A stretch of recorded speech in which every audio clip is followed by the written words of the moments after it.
তুমি কেন্দ্রে যাইতে পারবে না, তোমার গিরাগারা ভাঙিয়ে গেল, তুই কেন্দ্র যাইতে পারবে না।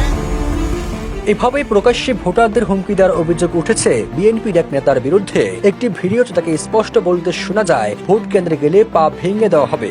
একই হুঁশিয়ারি বার্তা তিনি বারবার স্পষ্ট করেন, বলেন কেন্দ্রে যেতে পারবেন না, যদি যান পা ভেঙে দেওয়া হবে।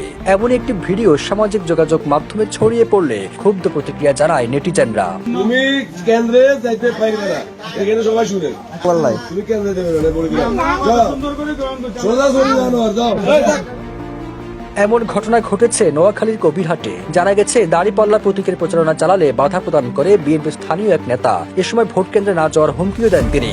এমন অবস্থায় নোয়াখালীর ৫ আসনে জামাতের প্রার্থী মোহাম্মদ বেলায়েত হোসেন সংবাদ সম্মেলন করেন। অভিযোগ করেন, বিএনপির কর্মীরা দাড়িপাল্লা নারী ভোটারদের ভয়ভীতি দেখাচ্ছেন। ২৫ জানুয়ারি নোয়াখালী প্রেস ক্লাবে এক সংবাদ সম্মেলনে এসব অভিযোগ করেন তিনি।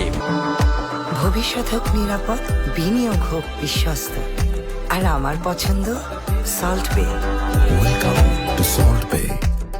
যুব দলের টোটনের নেতৃত্বে মহিলাদেরকে ভয়ভীতি, হুমকি এবং আমাদের মহিলাদের উঠান বৈঠক বন্ধ করে দেওয়ার জন্য সেই সন্ত্রাসীদের হামলা চালায়। সংবাদ সম্মেলনে জামাতের এই প্রার্থী আরো বলেন, কবিরহাট পৌরসভার ৩ নম্বর ওয়ার্ডের যুবদল নেতা আলাউদ্দিনের নেতৃত্বে ভোটারদের হুমকি ধামকি দেওয়া হচ্ছে। এমনকি জামাত সমর্থিত নারী ভোটারদের ঘরের বাহিরে বা কেন্দ্রে গেলে পা ভেঙে দেওয়ার হুমকি দিচ্ছে বিএনপির কর্মীরা।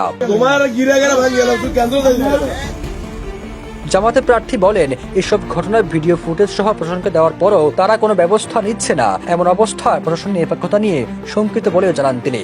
বেলায়েত হোসেন আরো বলেন, জুলাই গণঅভ্যুত্থানে বিএনপি জামাত সমান অংশীদার, তাহলে বিএনপিকে কেন বেশি সুযোগ দেওয়া হবে? নির্বাচন অবাধ ও সুষ্ঠু হোক, জনগণ যাকে ভোট দেবে সে নির্বাচিত হবে।